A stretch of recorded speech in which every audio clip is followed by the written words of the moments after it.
Gator News. I'm Kaylee Moody. And I'm Wyatt Dixon. The ASVAB will be held on December 1st. See Dr. Winston for more testing information. Attention 10th graders. The Hugh O'Brien Youth Leadership Conference will be held on May 26th and 27th at Troy University. The cost is $250 and you must have a GPA of 3.5 to participate. See Ms. Rao with any further questions.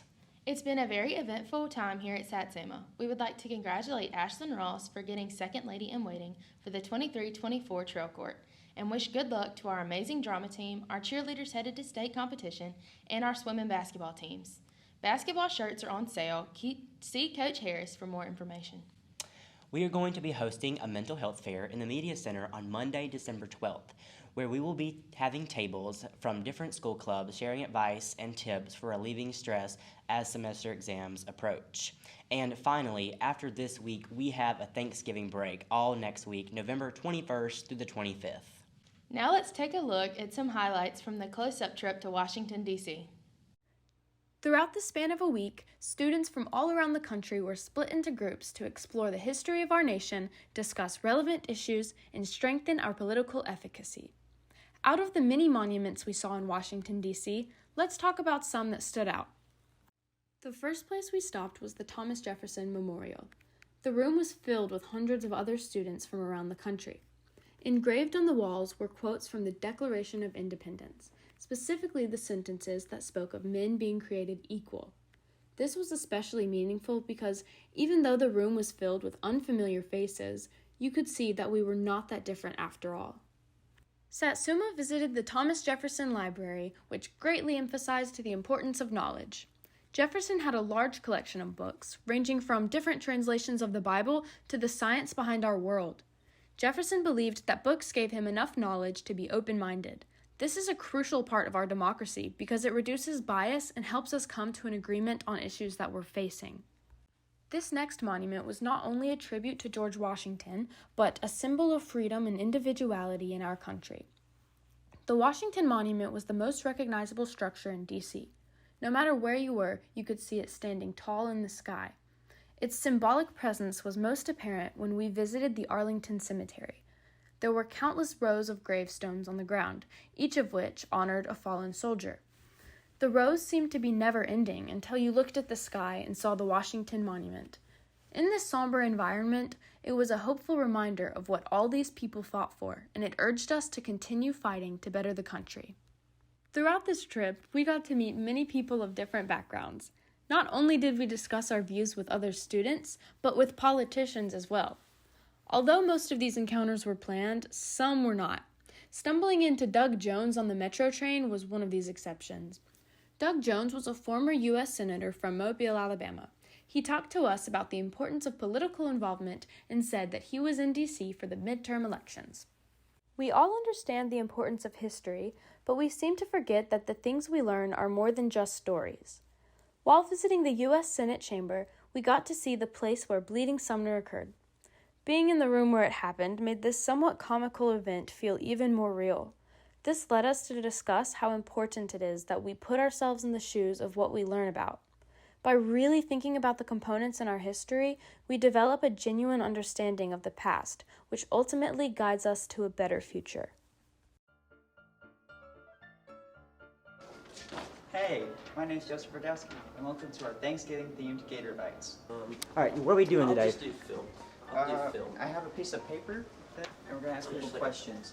Okay, I'm here with all right, Nina. Who was our first president to pardon Turkey? I'm gonna guess it was Benjamin Franklin though, because he wanted the national bird to be turkey.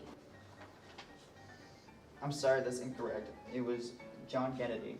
Okay. Perfect. Get Haley. Hello. Don't leave us. Okay, I'm here with Haley Lindsay. Hey, Haley. What are you thankful for? My friends. Thank you. Why are you walking down this hallway? There's no one down this We're going to the art room. The art room? Yes. Oh. There's the art teacher. Who wanted the turkey to be our national bird instead of the bald eagle? Benjamin Franklin though, because he wanted the national bird to be Christopher Columbus. A pilgrim. Okay. It was Ben Franklin. Oh, Okay, one more question.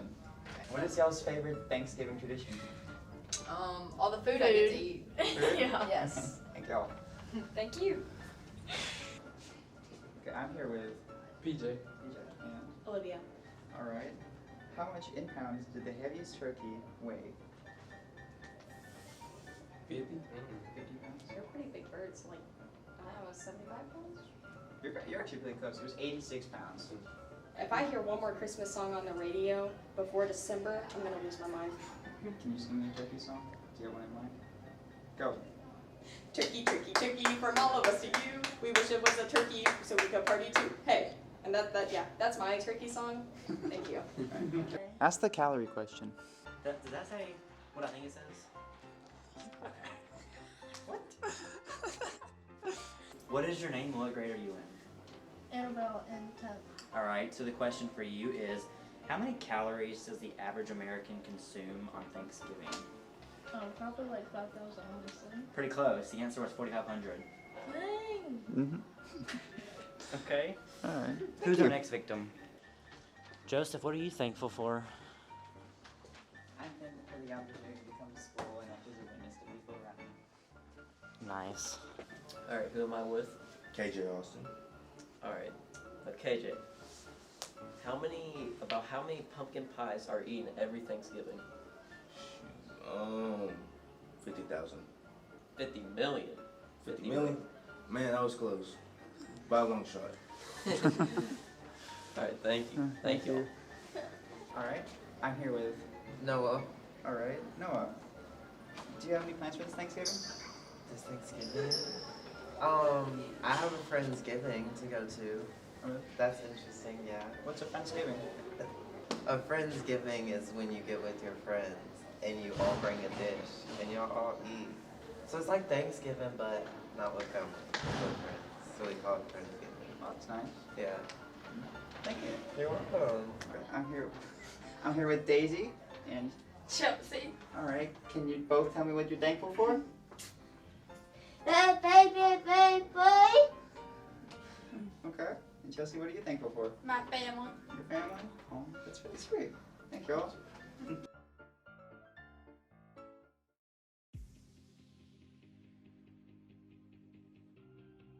My favorite football season memory is walking across the field on senior night with my class, and then our younger cheerleaders on the squad got us posters with our names with some sweet messages. The competition's tomorrow. Not really nervous. I feel like we've prepared a lot. Like we've been practicing every day going forward. So I think that our routine's pretty strong. I think we'll do good. Hopefully we can win. I think we're like a really compatible team. I've been a cheerleader for 6 years, and honestly, this is probably the closest team I've been on. Like, I'm best friends with 9th and 10th and 11th graders, so I just think it's a really good team. My favorite pep rally this year was the homecoming pep rally because of the partner dance and all of the cheer teams come together like junior high and we all perform together. The one thing I'm gonna miss the most about cheer is game day. I love waking up and going to First Baptist Church with football players and cheerleaders and we get to eat. And the other thing I'm gonna miss most is the bonds that I've made with this team. They've really truly become some of my best friends. A lot of people think like we just go out there and wear skirts, we just cheer. But there's a lot that goes into it. We practice almost every day of the week. And we practice for probably an hour and 30 minutes every day. Stunning is like a big thing when it comes to cheer. You have to have like the strength to do it.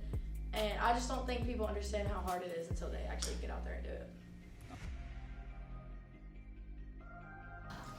One message that I want to leave behind is create a bond with your teammates and be a good team leader because like I've been on past teams and like you just, if no one wants to be there, it's not a really good bond and you want these people to be like your best friends. I'm gonna say give it your all and make sure you give it to your teammates and your coach and to yourself. My message would be, don't take this time for granted because it really goes by so fast. I feel like I was in ninth grade. Go Gators! Say word Rockford.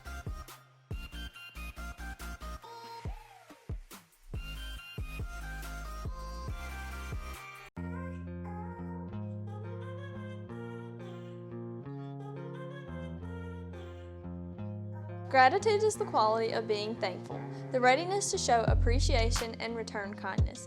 People who are grateful are known to be less depressed, get better grades in school, sleep better, have deeper friendships, and have a brighter outlook on life. Overall, gratitude is good for you. Here are some steps to add gratitude to your daily life. Choose 5 things every day to be thankful for. Tell someone how grateful you are of them, whether it be a friend, teacher, or acquaintance. Replace complaints with compliments and just say thank you. Practice gratitude every day.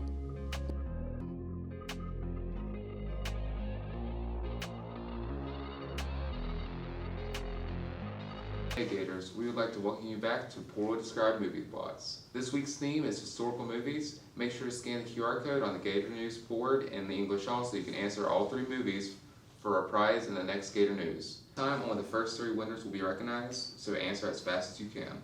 The first movie plot is a rich woman and a struggling artist contemplating over a door. The second movie plot is about a historian and his 2 friends who try to steal an important document. The last movie plot is a family that tries to escape war with their nanny. I'll catch you next time on Poorly Described Movie Plots.